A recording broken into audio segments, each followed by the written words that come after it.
Soucieux d'un accès équitable des populations aux soins de santé sur l'ensemble du territoire national, le gouvernement béninois a autorisé par la loi 97-020 du 17 juin 1997 l'exercice en clientèle privée des professions médicales et paramédicales. Mais force est de constater de nos jours que certaines personnes abusent de cette autorisation, foulant parfois aux pieds les règles élémentaires régissant l'exercice de leur profession. Chaque jour qui passe, un nouveau cabinet est ouvert et ces établissements opèrent dans la clandestinité. Logés dans des maisons d'habitation, ils utilisent pour la plupart des cas du personnel non qualifié. Les soins sont prodigués dans des conditions d'hygiène qui laissent à désirer.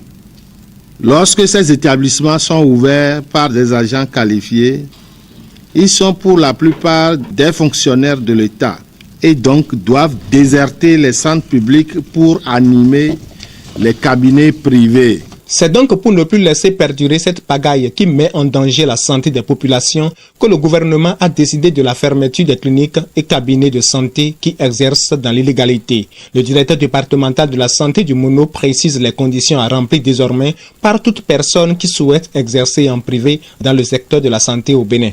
Soit tu es infirmier, tu es sage-femme, tu es médecin, et pour être en privé, il faut d'abord avoir l'autorisation d'exercice en caractère privé. D'abord. Parce que tu es déjà médecin ou bien sage-femme. Ensuite, tu dois avoir l'autorisation d'ouverture. Il faut avoir ces trois éléments-là. Tu as le diplôme, tu as l'autorisation d'exercice, tu as l'autorisation d'ouverture. Ces trois éléments réunis avant d'avoir d'exercer en privé.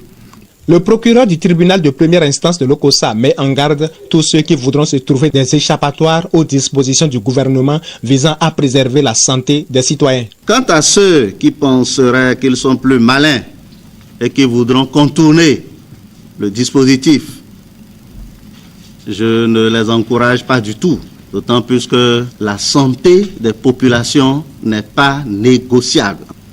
Encore une fois, j'exhorte tous ceux qui se retrouvent dans le secteur de façon irrégulière de procéder à une exécution volontaire. En tout état de cause, la lutte sera menée et ce sera un combat, une lutte sans merci, d'où ne sortira vainqueur que la République. Pour la cause, le directeur départemental adjoint de la police républicaine dans le Mono a mis déjà ces éléments en alerte.